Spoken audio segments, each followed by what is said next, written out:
Welcome to a new episode of the Movieslingers starring Nuan? and Denul. I think after we spoke about Anatomy of a Fall last week, we were quite lucky to go to an early premiere of Dune Part 2. Yes. I have to say, if I can summarize it, Yeah. Dune Part 2, I think, took the first two films to a whole other level. Yeah. And I know I've not read the books.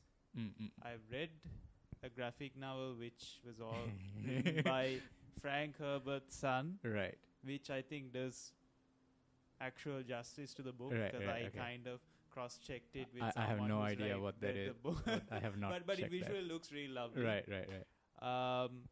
But yeah, it was amazing. Even as someone, I mean, you don't necessarily have to read the books to watch this. Yeah, I mean, this is the first book, so you don't have to. There's not a lot. Lot to. What about you? I mean, you've read the books. I think last time I thought it was fantastic. It was really quite something. Yeah. Yeah. Like, I mean, there are so many moments where it like takes your breath away. You're just like, wow, how did they do that? Yeah. Kind of moments. And there's a lot of them. And I know this movie has been hyped in the past few weeks. The early whatever critics and fan screenings and all that kind of stuff. But I know everybody has been saying, "Oh, this is one of the best sequels of all time." But the thing is, okay, you hear all that, but until you actually see what it is, like the stuff that Denis Villeneuve has to show us, and the sound, the way it sounds, the way it feels, and all of that. Yeah. When you actually experience it, until you actually experience it, you don't really know what people are talking about. And I think you can't. It's not something you can overhype, I think, because no, you can't. People will say that, but it's still amazing when you finally do watch it. And also you can't use terms like it's too mainstream. Yeah. Because it actually does its part. I mean, this is like, in my opinion, I gave it on Letterboxd 5 out of 5. Right, okay. And I did not know what to type because I'm still processing some of the things that were happening in the film. There's a lot going on here. Yeah. And it's pretty bold, like some of the ideas that it's talking about, right? Like it's very kind of like they talk about how, a prophecy and all that can be manufactured to manipulate people and also it's to run a propaganda. Yeah, like in it's a very cultural and religious sense of yeah, things. and how like cults and religions will often prey on the most vulnerable people first to kind of build their following and it starts growing from there and how that whole process can be used by people with like whatever their ulterior motives are, right? Like and it's there, like to see, like it's right there, like in a big whatever $200 million Hollywood blockbuster, right? And you don't and also get I that think kind of those, thing. Themes, especially what's going on in the world these days. Yeah. I feel this film kind of hits it. It does, like what's happening in the Middle East and all, right? Like there's all the wars that are happening everywhere and how that, I mean, you can see people getting radicalized and how that that feeds into that, right? Yeah. So I think, spoilers ahead for anyone who we are going to spoil stuff, so you better watch the movie. Watch the movie, I hope. Before you listen in to like what we are going to speak about, you could, if you haven't watched the movie yet, you could pause it right here, watch the movie and come back to You this. won't regret it. It's a pretty awesome movie. So spoilers ahead for anyone who's listening in, because I mean, I think yesterday was the official release date. We went and watched it on the 28th. Yes. I think 2 or 3 days before. Yeah. I mean, I like how this film starts off. Yeah, it starts with a narration by, I think, Princess Irulan. Which is right. sort of what's like in the book. You get a lot of every time before a chapter, you get a little bit of her diary entries and stuff, which gives context. It gives context into what's happening. Yeah. So you get a little bit of that in the beginning, and you see her, like Florence Pugh and Christopher Walken, who plays the Emperor. And really, he's there. Like there's a part where I think she starts off with the narration of there is something going on in. It's basically like when her father, when they found out that what has happened on Arrakis, what did the Emperor say? And he said nothing. I was kind of hoping he'll say like more cowbell. Yeah. But that's a little joke. Do you see them and it kind of like it kind of mirrors what Shan, because in the first part one starts with Shani's kind of narration, and this one with Irulan. And then it quickly starts. It kind of picks up where the first one ended, it, right? Almost like maybe a few hours after. Yeah, a few hours, because I think there's a fight scene in the end of the first film. When Jamis is killed. And I think they're going to sort of, they have this ritual of burying his body, right? So they're taking the body back to their siege. And then they come across the Harkonnens' army. That was a really cool part where they start floating. I was like, whoa. They do this thing where they use those gravity thing, right? Where they start floating up this mountain in the middle of the desert, and you're like, just so beautiful, that shot. Because you know why I love that scene? Yeah. Because I was worried about how they would pull off the CGI, because I mean the worms, they use CGI for it. But when you watch this, I felt like there must be some practical effects. Yeah, it does probably look. It does look like they're using wires or something. But it looked very smooth and very cool, like the way they were like floating. It looks and it looks like it looks like the kind of thing like you expect like a special forces, military kind of tactics. But the way they maneuver up the mountain, and I was like, whoa, and they start the Fremen start shooting at them, and these bodies are dropping down. Oh my so God. Paul and his mother, they're like hiding from the from the Harkonnen army, and like bodies start like falling over, and then I think one guy comes back down.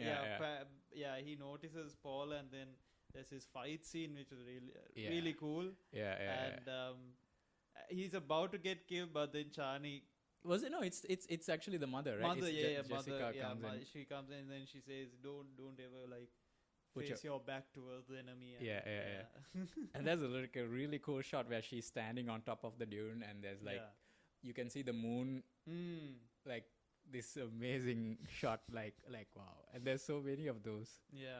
And like they go to the Fremen siege, where they have their extract the sort of the water. Yeah, you see all the way the Fremen extract the water from dead bodies.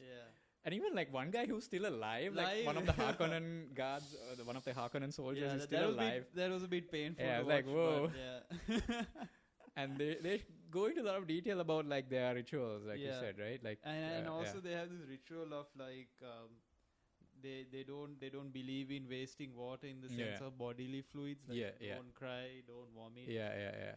You can see like Stilgar, Javier Bardem's character.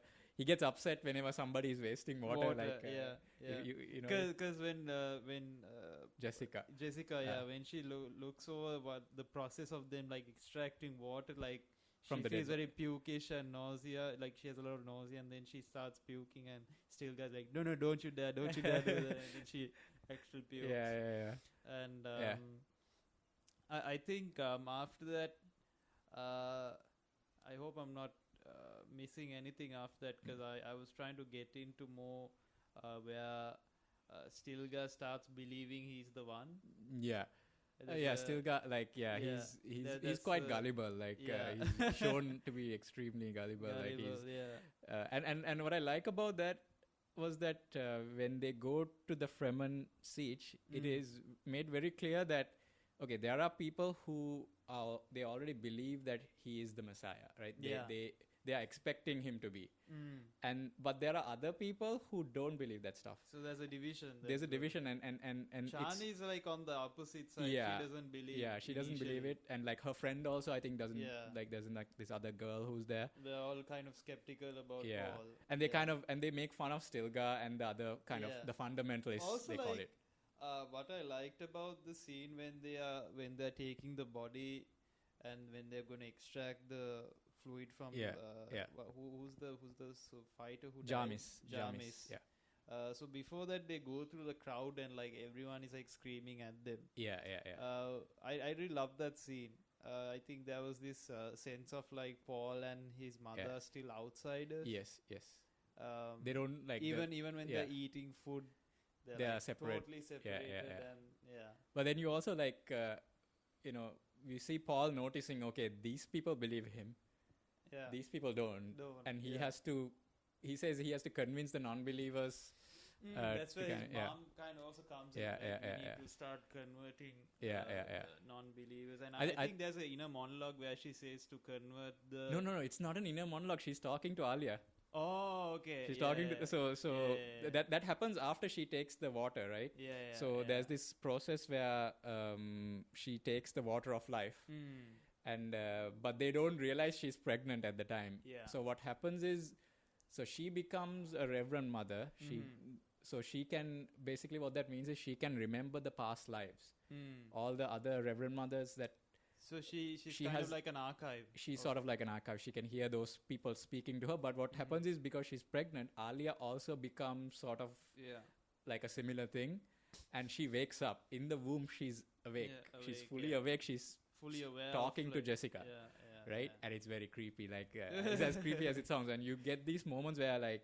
They actually show shots of like the fetus growing. Yeah, it's there. And like, it opens the eyes like... Eyes also. At one point, I hope that... I think most of it was CGI, right? I guess, yeah. But I felt like some of the shots, like they actually like... Maybe they had like a little practical... Yeah. I don't know. Yeah. But so I think that's where the point comes in about these propagandas and cults where they come in and she says that we need to convert the weak ones. So it's like her having a conversation with Alia and they decide the only way to... Because they want to protect Paul. Yeah. Right? Also, they want to kind of take back what they lost. Yeah. Because they know, I think they know that Paul is gonna go attack the... Paul wants some kind of revenge for what happened. And so the mother knows, okay, the only way for us to be safe is if we convert all these people and they believe in Paul, they will never hurt Paul. So that's the best way to kind of control everything, right? And you see like when she's doing the ritual to take the water, Stilgar starts praying. And then the Chani and her friends are kind of making fun of that. And you see the differences between all the people. And then there's this part where Paul says, "Oh, I'm not the Messiah." Because I think he doesn't want to do that. He doesn't want to go like the Messiah and control everything. So and I think because he kind of likes Chani as well, so he's playing for that crowd. He's like, I'm just a guy. I want to be. I just want to support you. I don't want to lead you. I don't. I want to be part of your people. He just wants that at that time. And what's very funny is that Stilgar is like, if he says he's not the Messiah, he's too humble to say he's the Messiah. So he must be the Messiah. And I was like, that is exactly how people convince themselves of that sort of thing, right? Also, it reminded me of a Monty Python. Exactly, the scene from the Holy Grail, I think. Right? Oh no, sorry, it's the Life of Brian. Life of Brian, I'm not the Messiah, he is the Messiah. It is exactly that kind of thing, right? And it's funny as well, as I think the director has kind of used a bit of humor there to kind of, it's not some. I mean, obviously it's a serious issue he's talking about, but then there's a bit of humor in it. I think the humor element kind of brings that humanity to that culture because.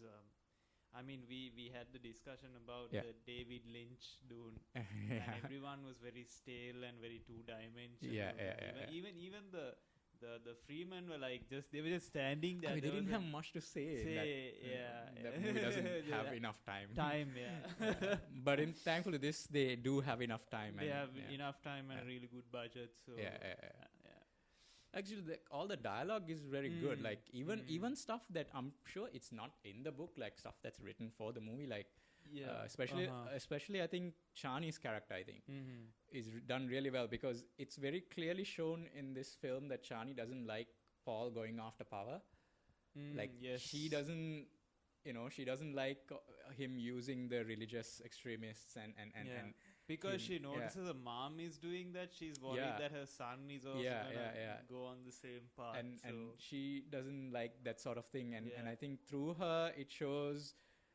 I think the movie kind of shows its maybe the true intention of it, like because I think because Frank Herbert didn't like how the first book was received, because when the first book was received, people took it at face value. They kind of also they thought he was a hero. he's the hero and Yeah, he's awesome, he's yeah, badass, yeah, all that yeah, kind of, yeah, and that's why in response to that he wrote Messiah. Yeah, because I think even Denis Villeneuve Yeah. also said that in an interview. He said that He wants to kind of- people took it at face value. Mm. So when I was writing the script, he was also thinking about Messiah, and it kind Yeah. of brought, I think, certain elements into Yeah, this I think film. he's already building to Messiah. Like Yeah, he's kind of He, more explicitly saying, okay, okay, I'm gonna this is not a good thing. That's what Yeah. Paul is doing is not really a good thing. Like Mhm. you know how they're using these people and Yeah. and you know So yeah, the promise of paradise and all that kind of and stuff. Yeah. The green paradise. Yeah, and they you make, can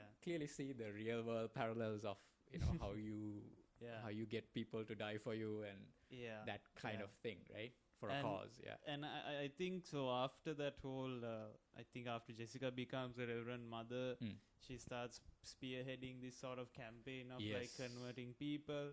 And on the meantime, you see Paul slowly getting Yeah. into the culture of the Yeah, Freeman. yeah. He starts being trained by Stilgar, Yeah. like starting from the way how to like walk Yes. in the dunes. I like how Yeah.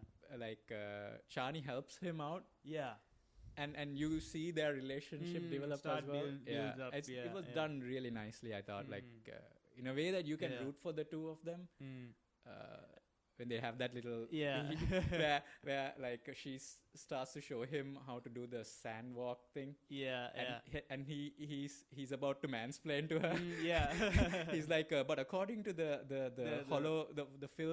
film records back, Yeah. and he starts explaining for a bit, and then he sees the look on her face, and he She's just like, stops. Really, like He stops, dude. and he's like, okay, you Yeah, show me. You show me.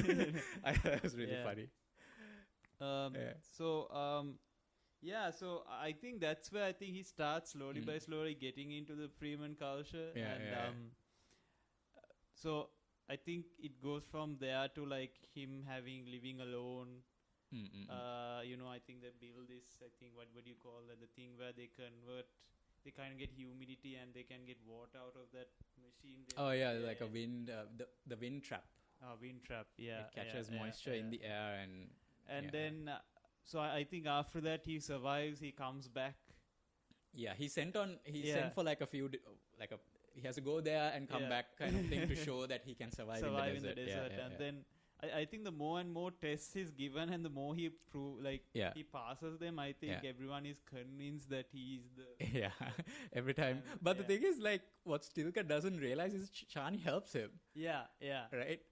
And I think at one point, like, I think her friend is almost kind of saying, okay, if he dies, then we are rid of that problem, yeah kind of a thing. But Yeah. Chani doesn't want to him to die. yeah So she kind of helps him, which Stilgar I don't think sees that, yeah which is kind of funny. but I think the most interesting test of them all was that when he has to call for a worm. Yeah, the worm.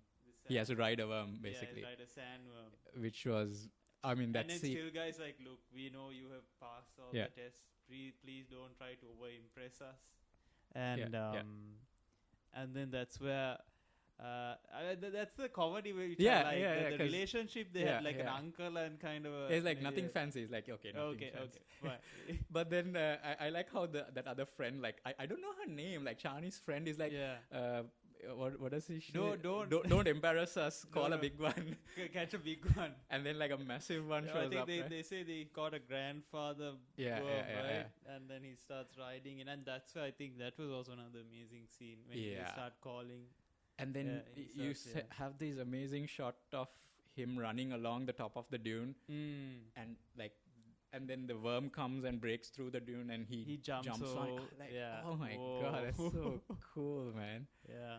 Like, and there's a good build up for that scene as well. Like, like a lot of anticipation. You know, you're like waiting for it to happen, and I think while that happens, I mean Jessica goes towards the south, right? Yeah, she goes. I think she goes to a temple to kind of understand what about the water of life, because she wants Paul to like drink it. I think it's a part. I don't know if that was a part of the original prophecy or whether she kind of brought it up. No. I think she knows that once you take it, it will waken him. Like he can see. So I think that she wanted to kind of upgrade him a bit more to make the prophecy. He says like that's the final step. After you take that, you will become the Kwisatz Haderach, the super being. And that's why I think you learn a lot more about the how they do it, the water of life, where it actually comes from. And I love the way how they explained it. They didn't actually say anything. They just showed it. They just showed it. Like, whereas I mean in the David Lynch one, they kind of I don't know, they didn't do anything. They just like skipped to that scene and then David Lynch one, I forget what they. No, they didn't have time. Anything. They just like they show it in the TV show. I remember they explain it pretty well in that. I think the Lynch one they don't have time. They didn't have time. So I guess, but I mean I liked how they kind of showed how they get the water of life. And then that's where I think after the whole worm test gets passed, that's where Stilgar says, "Okay, you are now a part of us," and what? How, like each person gets a name. Yeah, gets a name and all that. I think they call him Ulsa. Usul. And then I think he needs to come up with a battle name. And like a warrior name. And then Muad'Dib is the little mouse. Which is again quite funny, because then their interpretation of that is also like the one who shows the way, kind of you know, because the Muad'Dib is supposed to be wise and he makes his own water, and I guess that means you make your own destiny. Like there's and they also think of that. Oh, he's the one. He's the one. Like, every tiny little thing that Paul does is like, oh, he's the one. He's the one. It is funny. And I mean, while all of this is going on, obviously the Freemen are attacking the Harkonnen ships, and they're causing the troubles. spice machine, and Rabban is like under a lot of trouble. I like how they kill a lot of like henchmen. Who are, like you know, they kind of show the brutality. There's a lot of like that kind of thing you see in other movies where when the bad guy kills his own people. They do a lot of that. And then it goes eventually to like the Harkonnen planet. Where like they show Fade Rauta for the first time, and it's like his Fade also like kills, right? For like just, for like fun. Like they bring him a blade, and like he wants to test the blade. He just randomly kills a bunch of people there. And then it's off to the arena where he's having like a gladiator fight, which was amazing, which was really cool. And visually it was like in black and white, and like that showed like how dark and very cold it was. Man, it looked really cool, and I like those weird guards they have at the perimeter of the thing. They look kind of like court jesters, but they're all in black, and they have these hooks. Like, what the hell are these things? I mean, are they human? I don't know what they are. Like, was that ever in the book? Did they ever? I don't remember fully. I don't remember all the details, but they're there, and then like the Baron is there, and like, and then I think some of the Bene Gesserits come to check out Fade, right? Because they kind of see him as the backup, because you need somebody to fight Paul and maybe take because they know they can control fate, I think. Yeah. So, and they do an interesting thing where they have what's her name, Leah Seydoux. Yeah. Right? She's also So- like a. So she's one of them. Yeah. And what was interesting was, okay, so her name is Fenrig, Mm-hmm. right? Now, in the book, they have a character called Fenrig, who is a guy. Like Is a he count, he's also Count Fenrig or something. Okay, so And- is he also like a witch? Like He is basically a failed Kwisatz Haderach. He was supposed to be one, but something went wrong. Mhm. Genetically, something went wrong, and he's not the one. Okay. So, but the emperor kind of keeps him close, because I think what's happening is that Paul realizes this later on when the emperor comes down to Mhm. Dune, right? So he can't see that guy is a blind spot. Oh. Fenrig is a blind spot. He can't see wherever Fenrig is. Oh. His prescience, like his ability, he can see things, right? Yeah. But he can't see where that guy is. Oh. So it's like a okay. blind spot. Oh. Okay. So now they don't do that in this film, right? Mhm. But her character is called Fenrig, Yeah. and so I'm wondering, does that is Villeneuve setting up something for the next film? Because Mhm. again, they kind of bring Yeah. up this whole blind spot kind of thing Yeah. again. So I'm wondering whether that will play a role, because that's a cool idea. I like the Mm. idea that he can't see this guy. Yeah. He's sort of invisible. Mm. So it's a thing where if you're like plotting something, Yeah. you need that guy around, Yeah. Yeah. right? So that comes into play. Yeah. So they didn't do that here, but they could do it in the future, because Mhm. she's still there, Wow. and also she has Fade's baby, I think. Yes. There's a part where she says the bloodline is secure, Yeah. and I was like, oh shit, okay, Mm. which means that could yeah, come back but, in the but next before one. that, I Yeah. think she has a meeting with the other Yeah. reverend. I Yeah. think, which She is reports back.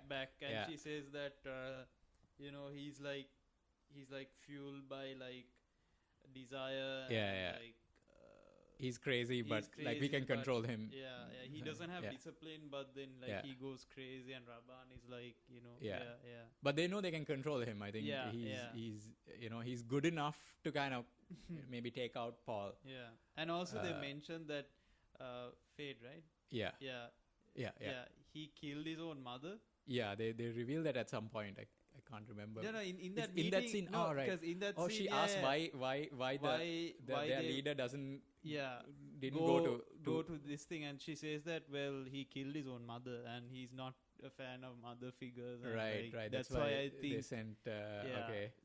Yeah, Wow, yeah. yeah. Okay. So there's a lot of And yeah. also at the same time, while that is also going, because here's the thing in this film, I feel like there are three things going on. Yeah, at the same it time. cuts to different things, and Cuts there's to yeah. different things, right? Because you have Paul Atreides in one, you have Fade in one kind of alternative, and then the going on. Princess Irulan in the in other another one. yeah, Because while all of this is happening, also the Emperor, there is a conversation Yeah. saying that there is some like someone is like causing chaos in Arrakis, Arrakis. yeah. And What there are is we gonna some- do What are about we it? gonna do Yeah, yeah. about it? Yeah. And also that they all I think the Emperor and I think their Reverend Mother. yeah. They have this conversation, and the Reverend Mother eventually she says that we destroyed the house of Atreides, Atreides yeah. because they were chaotic. They didn't Yeah. follow the rules. So we yeah. wanted to replace them with the Harkonnen. They were so, they were getting too popular, and popular like, and too powerful. too So, powerful. Yeah. Yeah. So like she admits and Yeah. she gave the advice for the emperor to do what he did. Yeah.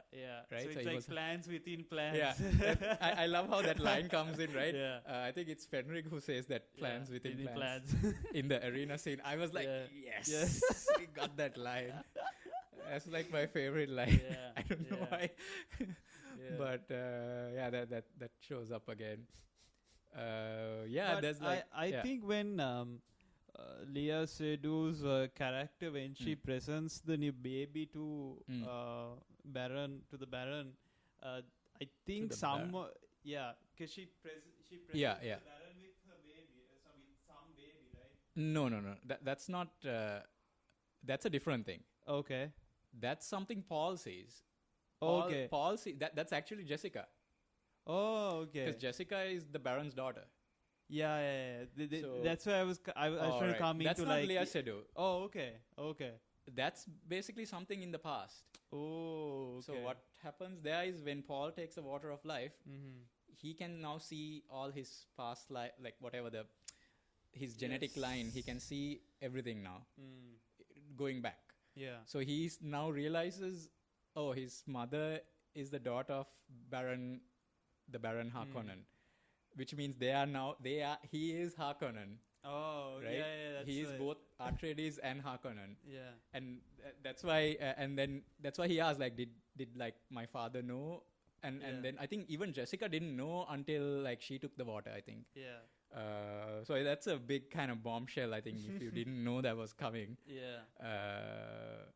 Which is like really gets even more messier, right? Like, Yeah, because then you're like, yeah. oh, so they're just like two sides of the same coin, yeah, basically in that sense. yeah. And that- like he says like, oh, we are going to now survive like Harkonnens, like we're gonna do all this, because he sees all the and bad I stuff. think they that's have to do. where the story also doesn't get very black and white anymore, because like. Because when you watch part 1, Yeah. you can see, okay, these are the good guys, these are Yeah, bad guys. yeah. And the second film was like they were kind of like blurring everything. And it's Yes. like it's not Because perfect. the things that Paul will have to do eventually are not good things. yeah.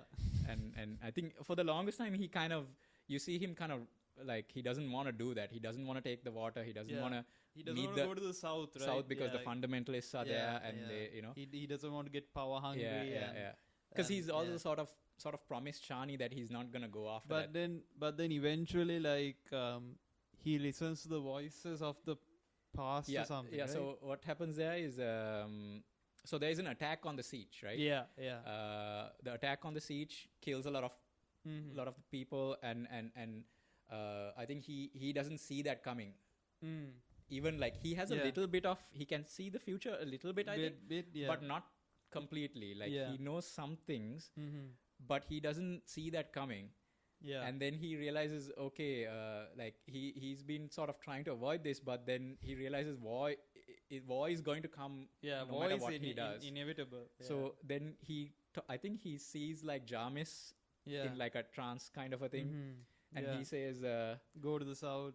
He says gets the like, voices right to go. yeah. So he's sort of like he says a good hunter has to like climb the highest dune to see what's down there. down there. Because only when you climb, and Mm. I think that's even in the book where that's how they explain the whole prescience thing.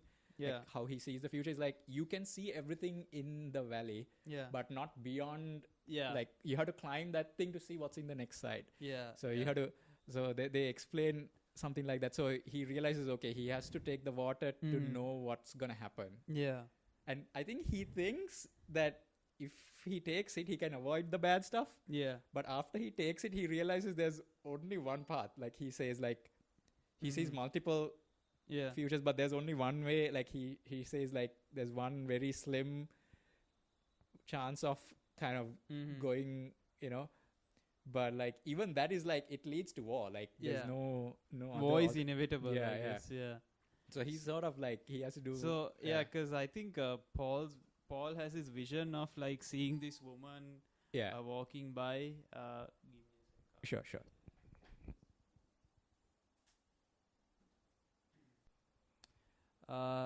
Yes. So speaking about Paul's vision, because Yeah. I think because before all of this happens, he has his vision of he sees this woman Yeah. walking across a field and people are like suffering and Yeah. dying, Yeah. and I think that's why he doesn't want to go Yeah. to the south. Yeah. He sees like Yeah. a war coming and people are starving and Yeah. all that kind of thing. Yeah.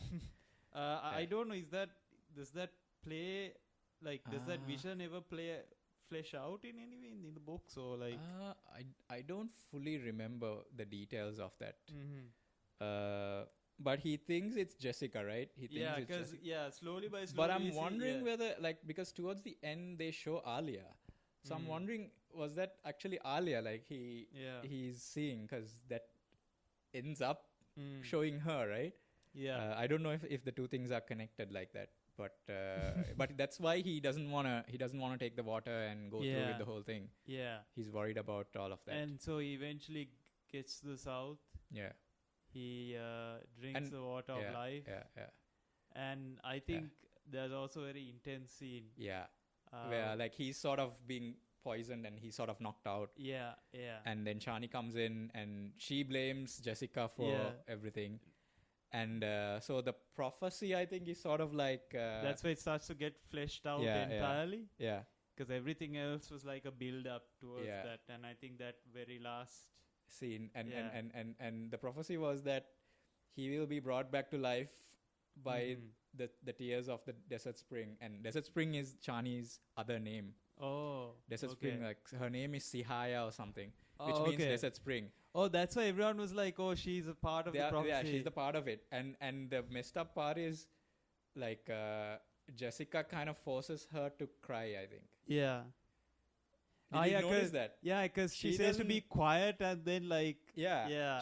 And also she's Fremen, so they don't actually cry. Yeah. But she uses her voice, she's the voice, she's the voice and she starts crying and then they put that with the water of life and gives it to Paul, and Paul wakes up. But I think Jessica is forcing that. Like, it's not... because she's the one who starts all of this whole prophecy thing going to the south. Yeah, so... And Chani didn't do that on her own. Yeah. So it was just another thing to to make the prophecy come true. And then I think Chani then realizes what happened, right? And after Paul wakes up, she slaps him. Oh. Remember that? Yeah. She slaps him. I think she realized she was being used for this whole she thing. hates Jessica like oh. And also that's where the relationship also starts getting a bit of turbulence. Like between Paul and Chani. Because I think before that, like, you know, Chani still kind of believes in him, but like now it's like it's And also I think before that, I think Paul comes across his old master, played by Brolin. Josh Brolin, who he plays his... I think that's where exactly that whole turbulence starts in, because like after he saves him, and while they're going back to their own little tribe, he's telling them to use the Fremen, because think about your father, and then he goes on this whole plan, and Chani like looks back and like, what's going on? And she doesn't trust him and all that. And then he's like, okay, if you don't want to use the Fremen, I know where the atomic arsenal is. Yes. And they do this like really cool scene where they make a big kind of moment out of it. Like they open this secret vault, and then all the nuclear warheads are there, and then they use it for the war. Yeah. The main and there's a bit of humor as well, like where he's like enough to blow up the entire world. And then still guy, and everyone's like, wait, what? Are you trying to like... You know what? And you're like, it's a joke. You know what I mean? I think they actually believed him for a second there. But so they find the warheads. So I think once they find the warheads, I think in parallel, Paul obviously drinks the water of... I think it's after he drinks the water of life. And actually, even when he takes the warheads, like, even then Chani is like, realizes, okay, you told me you don't want power, but it seems you're taking this, right? Like, and then, you were saying the water of life. Yeah, it's after that. I think after that, right? And I think it's shortly after that the attack on the siege happens. Yeah, because now Fade has come to Arrakis and replaced Rabban, and he's just going and just doing his thing, which is murdering a lot of people. Basically. And I think before we head on to the before we head on to the third act, there's this scene where Paul walks into, I think, this other huge tribe with, I think, where the north and the south. Yeah, I think that's where it's a hall, right? Yeah, so I think after the attack on the siege, they have organized some kind of a meeting among all the leaders of the sieges. Yeah, and so then Stilgar can't go, I think he's like injured. He's injured, and I think he wants Paul to take his place, to kill him and take his place, but Paul is sort of like... No. And then he starts like this whole speech of like, you all can't kill me. And yeah, he's then- like a big shot. He walks in. walks and, like, in, and then he's like, I can see all of your future. And then Yeah. he starts talking about some dude's dreams, and Yeah. I think that's where everyone starts like Oh, bowing down. yeah, and- yeah. But Shani was like the only one who was standing Yes. there, and then Josh Brolin's character was like, no, Pulls you her also, down, yeah, like, yeah. forced her down. That don't And- start trouble. He's Yeah, like, yeah. you know. And also, like, I think that's also like at a certain point, I remember like Paul putting away his father's ring because he Yes. feels like he has joined the Fremen. Yeah. But in that scene, he puts He the put ring back on Yeah. and says, and I think he's doing that for Gurney. Yeah. So because Josh Brolin's character Gurney sees that and he's like, oh yes, my dude. My dude. Yeah, Yeah. yeah, yeah. Like, he's like, yes, he's doing this for his father. and yeah, for yeah. revenge. So it kind Yeah. of makes him Yeah. more loyal as well, right? Yeah. So then like that, I think that's like another indicator that okay, He 'Cause he- used, he used because everyone. he yeah. was at one point telling Chani like, I just want to be equal to you. Mm, 'Cause yeah. she says something like, oh, you're like the Duke's son, you're from this other planet. But then he says, no, I want to be equal, Equal to as if like he's bringing himself down, right? He's like being humble. Yeah, but now he's putting the ring back on, which means okay, he's now using the full extent of his political power and all that. Yeah. So like, and then he basically gets everyone to worship him in that scene. Yeah. And I think what's kind of interesting is like now we know like the whole Silga thing is played for laughs, especially in the beginning where he's always like, oh, as it is written, he's the one. Yeah. All that, it's very funny, right? But Yeah. towards the end, it's not funny. It's kind It of becomes really serious. it becomes kind of messed up, like Yeah. how badly they are for like Following they the want to follow prophecy. him, right? Yeah, yeah. So I think in that whole hallway and the whole speech, I think Paul says, okay, we're heading towards war and we're Yeah. going to take down. Yeah. And I think he sends an invitation to the emperor also to show up, right? Yeah. He sends yeah. So He calls him that's out. where I think the third act becomes really interesting. Yes. I think they first shoot the warheads and then everything Yeah. kind of dusts off and then like the worms start coming. That was like That was incredible. That that- whole sequence. I can't describe it because it's like there's so much that happened in that scene. Yeah. And finally they get into the The emperor's ship or ship. whatever. Yeah. I was going to say castle, but It is sort of like a castle. So Uh-huh. I think in the I can't remember whether it's in the book or whatever. Like, but the emperor kind of the whole castle is the ship. I think like that's okay. where he lives, and Oh, okay. it goes wherever he wants to go. Okay. Yeah. I think it's something like that. Yeah. That's why it's a ship, but it also looks like a castle, Right? in a certain the way. it's been set Yeah, up. and it's like a cool design as well. Like, it's like it really- kind of gave me like a Blade Runner vibes. right. There was this scene, if you remember in Blade Runner, they go to meet one of these. I can't remember. The played by- Tyrell's place. Yes, Jared Leto's. Oh place. yeah. It's like all in like. It's like a giant orange, pyramid kind of a thing, right? Pyramid kind of a thing. Yeah. So Yeah. the lighting kind of reminded me of that inside. There are that, moments where it does look a bit like Blade Runner. yeah. Even the The new- desert war scene also kind of Yeah. gave that vibe. Like right? there's a scene where It wasn't like too orange. It was like yeah, a bit. Yeah. like the scene where like Raban is going to attack, but then he runs away, Yeah. and that scene where it's very dusty and all, Yeah, like it yeah, kind of yeah. looks a bit like that Blade Runner Blade scene Runner, from the yeah. new Blade Runner. Yeah. 2049. yeah, Also yeah. done by the same director. Same director, yes, Yeah. yes. So Yeah, I think then when I think Paul and then the Freeman kind of ran into the castle yeah, and then they've taken everyone hostage Yeah, and then that's where I think shit gets really serious. Yeah, Then we yeah. kind of see him become this power hungry. yeah. Yeah. I mean, yeah, it's sort of like he doesn't want to do it as well. Like, Yeah. I know, like it's very kind of you do feel kind of sorry for him as well because there's he's doing Because what he's backed up by his mom. yeah And also and there's yeah. no other thing that this is the only way he does see. yeah. So I think that's the kind of the tragedy of the whole thing is like he can see so much, but this is the only way that kind of works. Yeah. But like it's a horrible way as well. Like it's kind of messed up. And I And- mean, end of the day, like since he's also part Harkonnen, Yeah. it's like It he's kinda- also a bad yeah. guy too. And Which he's not, it is what he says, right? He Yeah. says now we are gonna live like Harkonnens, like that. He Yeah. says something like that, Yeah, implying that I guess they are gonna do horrible things. yeah, and that's where I think so. He goes towards the emperor and he says Yeah. that okay, either I take your daughter to be Yeah. the hand, what do you call it, hand to.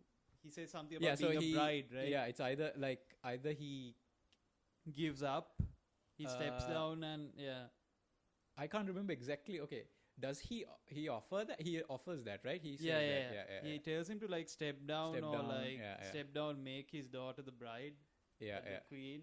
And then they'll keep them safe. Yeah, keep them Like, safe. he won't kill them. Or Yeah. if you want to go for war, you could either you could Yeah. present yourself, or you could choose someone else to fight for you. And Yeah. that's why I think Fade's character is very sneaky, right? Yeah. Because like the Baron gets killed. Yeah, Baron is stabbed by Paul Stabbed- immediately. Yeah, He's killed stabbed off. by Yeah. Paul. Yeah. And Fade is like, he's like, He doesn't care. He wasn't there. He was like behind the scenes. He's like looking around, walking around. Yeah. So I behind think he wasn't that upset when the Baron was killed. I think he wanted to kind Yeah. of anyways take his place because Yeah, he's yeah. driven by desire, right? Yeah. So both of them are kind of like, they're sort of, I mean, that's the Harkonnen way, kind Yeah. of, right? They know that at some point they're probably going to betray each other. Like even in the arena scene, one of the guys that is sent to fight him is not drugged, which is a surprise. And afterwards only He's like, I should drown you. I should drown you. He says, drown right? you in your own bile, and then Yeah. like, well, what's the point? Happy birthday. It's your birthday. It's a gift. Yeah, gift. Which is sort of like how Yeah. they, that's their relationship. It's like a game. It's like a politics. love-hate kind of Yeah. weird kind of a thing going on, right? And I think that's where. So I think then the Emperor chooses Fade. Yeah. To Actually, fight for him. no. Yeah. Actually, like Fade kind of offers himself, right? He's Yeah, like, yeah. I'll fight. Yeah. I'll get rid of this guy for you, kind of a thing. Yeah. Because I think he knows, like, if he kills Paul, then yeah. he can take over. I think he can make the offer, right? And also I think the Emperor and also Fade realizes if they kill Paul, then all of these freemen have nothing to follow. Right? I think that is why Fade also wanted to kill Paul, because if you kill off Paul, you're cutting the head of the snake, and Right, everything right. is like. But I don't know if that will happen, because Yeah. the thing is, at one point Irulan says, right, if you kill, if you assassinate him, that Yes. will only make it worse. Oh yes, there She you says, go. like, because Yeah, at one point the Emperor is thinking of sending assassins to kill Paul. Paul, and then But- she's like, no, you have to Because- like kind of like Because embarrass him. Yeah, that's how religions work, right? Yeah, If you yeah. kill him, you'll make him a martyr, Yeah, and they'll still fight in his name. yeah. They'll say, "Oh, he died for us," died for us, and yeah. they'll still do the same thing. Mm. So it doesn't. So I think that's why Paul wants to be in control, because Yeah. if he has some level of control, Yeah, right? So he can direct those people. yeah.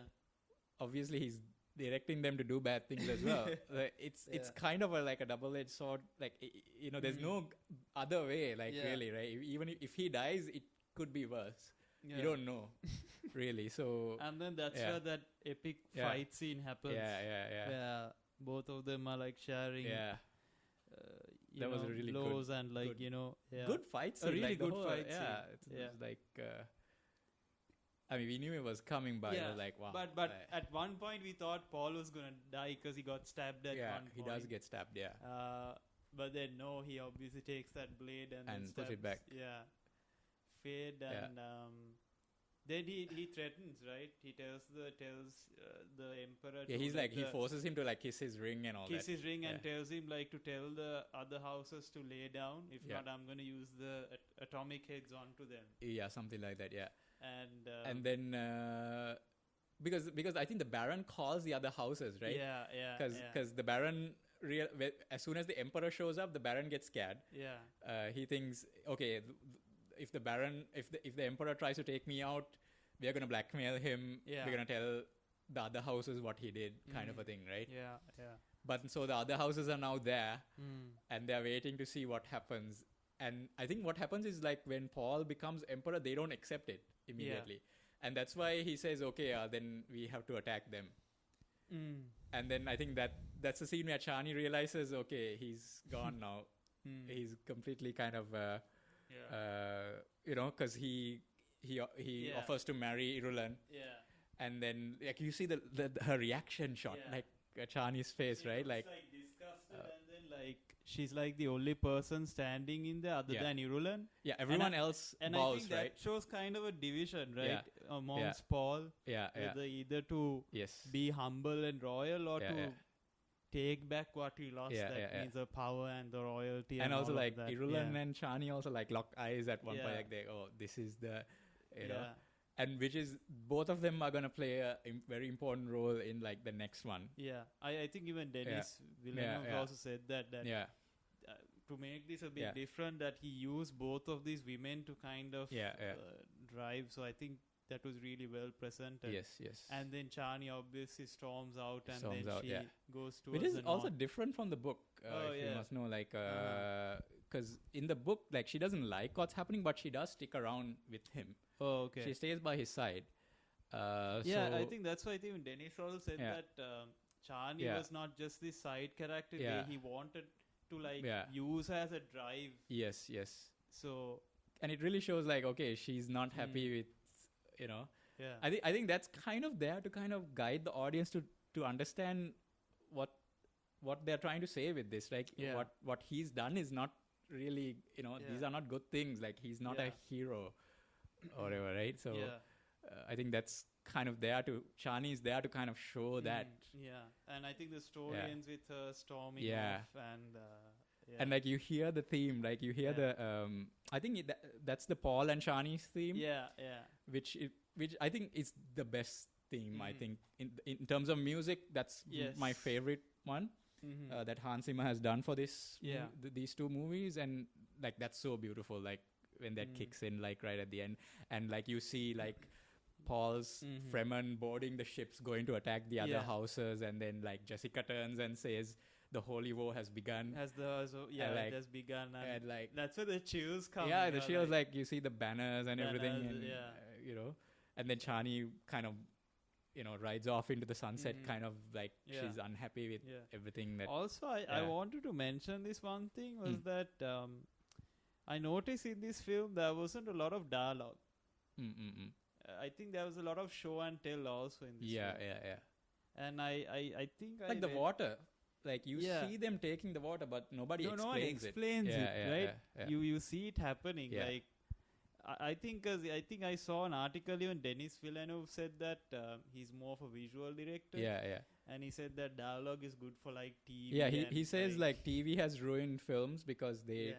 now try to explain too much, I think. yeah. And I think this film Yeah. proves it that you don't have to have so much dialogue in Yeah. order to show You can just show something. like a powerful image and that'll work. That'll like stick to your head. Yeah, like And, yeah. you don't have to explain, okay, he's so I think in the book it goes into detail to explain how he's riding the worm, like why the hooks are used, what's Yeah. happening, but you don't need to explain that, right? Explain You can that, just right? see You it, can right? see Yeah, it, right? yeah. Because like when Yeah. you're like pulling up the hook to Yeah. like you could see that this worm has also these gills. Yeah, it's kind of It's breathing all So you the pull spice. it, like it'll turn up, Turn up. Yeah. and So I think the more you pull it up, the more it gets the Yeah. spice. So I guess it hits towards that thing. yeah, that, it kind of turns and then towards the yeah, spice, right? yeah, So, something like that. yeah. And then also like when they show the worms from like the top, it looks like battleships going to war, like at sea. Exactly. Yeah. Like there are lots of like you know shots that like that. one scene where they're riding the worms towards the sandstorm. It Right. reminded me of the Mad Max scene. Oh yeah, the Mad Max. Like when they're riding towards Yes, the whole yes, parade. yes. It kind of hides that part of the 'Cause world they as show well. it from the top, Yeah. and also they show it from the side. Right. Yeah. And there's like whenever they show like the ornithopters flying, it looks like Black Hawk Down. Yeah. It looks like that shot from Black Hawk Down. Like yeah. I think this film had a lot of like actual props. There was CGI too.